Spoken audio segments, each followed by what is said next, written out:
السلام عليكم ورحمة الله وبركاته كسو دوادا عاوية جنال iyo barnaamijkii aqoon maal maantana hadduu alla raali ka noqdo waxaa idiin soo gudbin doonaa casharkii toddobaad ee maadada fiisigiska gaar ahaan fasalka 12aad cutubkiisa koowaad shirkeena maanta wuxuu ku saabsanaa doonaa period and frequency in simple harmonic motion kalka iyo rakaadka kaasuu leeyahay socod isku dibadhac fudud waxaad sida hore aragteen waxaa soo qaadanay period and frequency in periodic motion kalka iyo rakaadka kaasuu leeyahay socod kaleed maanta wuxuu noqon doonaa simple harmonic motion socod isku dibadhac fudud.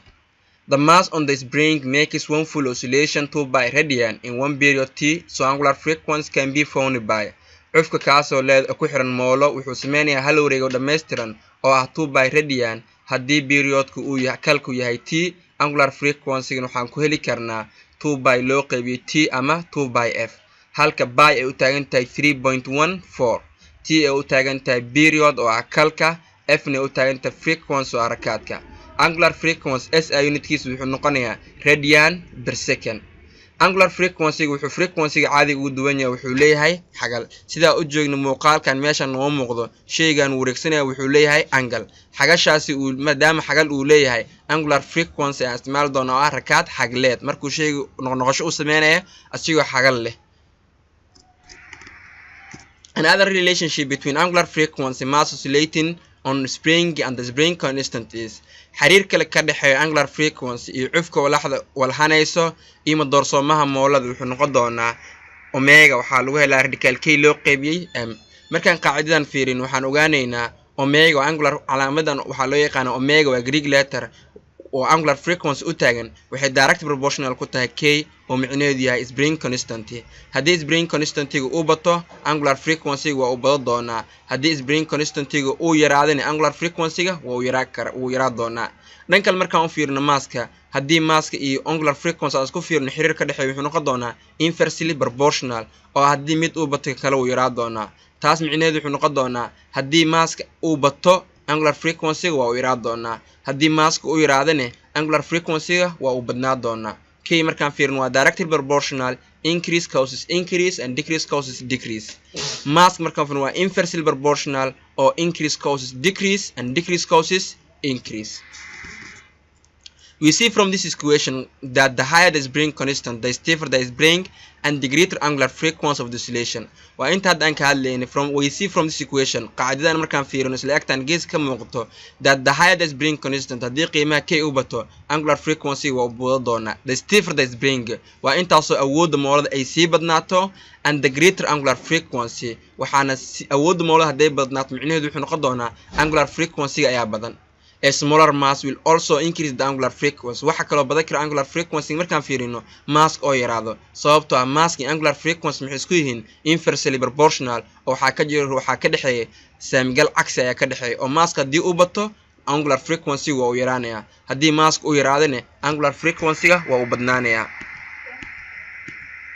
If we set the two equations above for omega equal to each other and solve for a period t of oscillation, we get. Haddii micnaha as barbar dhigo if we set two equations above of omega labada qaacido kor ku qorno omega leedahay equal to each other mid kala daa barbar dhigno kadibna aan xalino waxaan soo heli karnaa period iyo frequency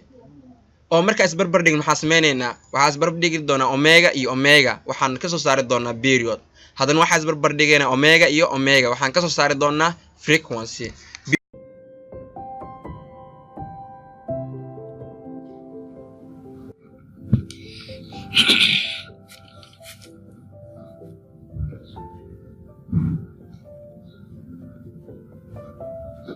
periodkan wuxuu noo lamid yahay 2 by radical m loo qaybiyay k sidaan soo sheegnay hadda waxaan isbarbar dhigi doonaa labada omega waxay ku lamid tahay omega markaan fiirino kan koowaad omega waxaan haysanaa 2 by oo loo qaybiyay period marka labaad waxaan haysanaa radical k oo loo qaybiyay m simple si aan usoo helno period markood waxaan baabi'inaynaa periodkan maadaama hoose uu yahay si aan sare u dhigno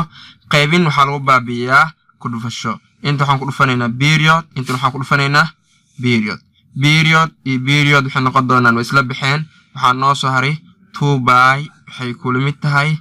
t oo ku dhufsan radical k oo loo qaybiyay m si aan u helno period maadaama noola diray waxaa meel walba u qaybi doonaa radical k oo loo qaybiyay m intan waxaa u qaybi doonaa radical k oo loo qaybiyay m radical k loo qaybiyay m radical k loo qaybiyay m isla baxeen waxaa noo saaray t waxay kulmid tahay 2 by calaamadan waa u qaybinta waxa u bedeli doonaa u qaybin caadi ah waxay noqon doontaa radical k oo loo qaybiyay m sidaan wada naqaano u qaybinta markaan rabno inaan bedelno waxay isu bedelaysaa ku dhufasho times hooseeya wuxuu noqon doonaa sareeyaan wuxuu noqon doonaa hooseeye oo radical m oo loo qaybiyay k markaan joogno marka asdilatories haysano waxaan ka bixi karnaa calaamada times waxay noo noqonaysaa 2 by radical m oo loo qaybiyay k oo inoo mid yahay periodkan simple haddaan xeer dul marno waxaan dhahayna si aan u helno period waxay kulmita 2 by radical k loo qaybiyay radical m loo qaybiyay k waxaan sameeynayna waxa isbarbar dhigayna labada omega waxay kulmita omega markood omega waxaan haysanaa 2 by loo qaybiyay t marka labaad waxaan haysanaa radical k loo qaybiyay m si aan u helno period maadaama hadda hooseeyo uu yahay saan u baabi'inayna waxa ku dhufanayna t inta waxa ku dhufanayna t labada dhinac inta t e t waxay noqonaysaa isla bixin waxa ku saara 2 by oo waxay kulmid tahay t oo ku dhufsan radical k loo qaybiyay m waxa u baahanay t waxa ku dhufsan radical k loo qaybiyay m ku dhufasho waxa loo baabi'inaya qaybin labada dhinac waxa u qaybiyay radical k loo qaybiyay m radical k loo qaybiyay m radical k loo qaybiyay m radical k loo qaybiyay m isla bixin waxa noo soo baxay period oo t waxay kulmid tahay 2 by calaamadan oo symbol-kan u qaybinta u qaybin caadi ah ka dhignay radical k loo qaybiyay m oo qaybin markaan rabno inaan bedelno waxay isku bedeli doontaa times hooseeya wuxuu noqon doonaa sareeyaan wuxuu noqon doonaa hooseeye waxaa noo soo bixi doona period wuxuu ku mid yahay 2 by radical m loo qaybiyay k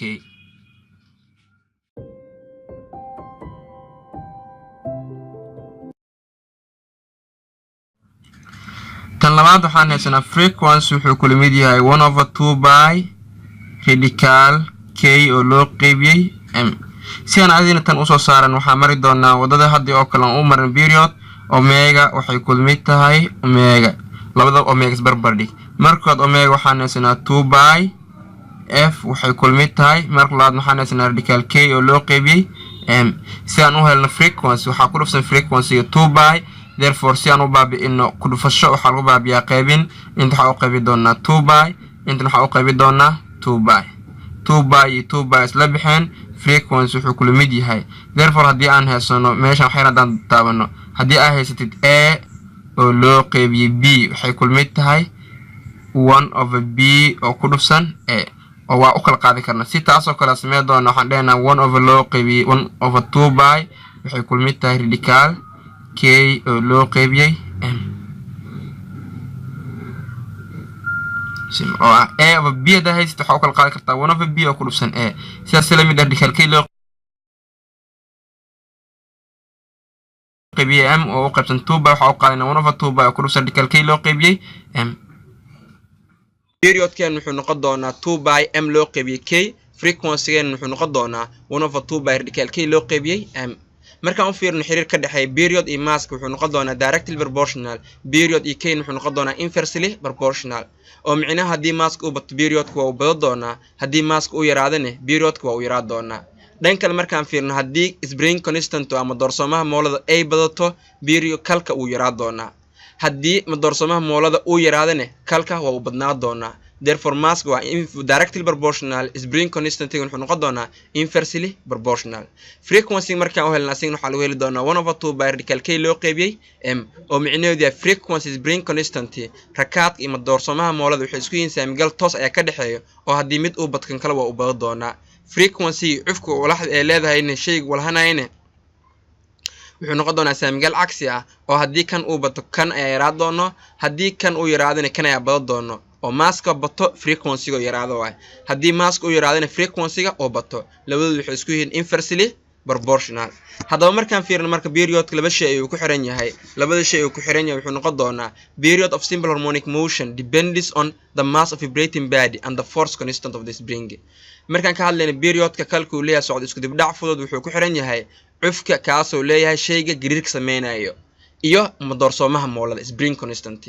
meeshaan marka iskaalka badanaa maad wuxuu yahay ardada waxay isku qaladaa badanaa mass of vibrating body mass of spring way ka madax banaantaa period waxa ku xiran period wuxuu noqon doonaa mass of vibrating body shay walaashada sameynaya ama shay gariirka sameynaya ayaa ku xiran laakiin ma xasuusnaa in meeshan uu imaanin mass of spring ma doorsoomaha ma culeeb cufka oo leedahay moolada uu ka madax banaan yahay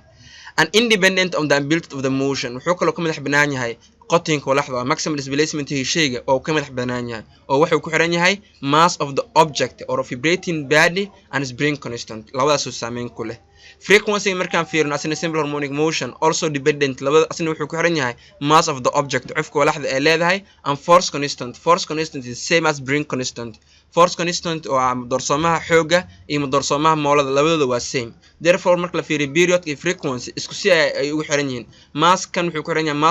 mass of object is spring constant kanne spring constant mass of the object xiriir ka dhaxeeya ayaa kala duwan laakiin labadooda saameynta ay shay ku xiran yihiin waa isku mid xasuusnaa meeshaan mar labaad aan ku celiyo period of simple harmonic motion depends on mass of vibrating body ha ku qaldin mass of spring wuu ka madax banaan yahay period waxa uu ku xiran yahay waa mass of vibrating body and force constant aad baad u mahadsantihiin daawashada cashirkan aad daawateen haddii aad ku cusub tahay channelka caawiya subscribe dheh si asxaab badan aa u gaarsiisid share dheh like tana ha ka hilmaamin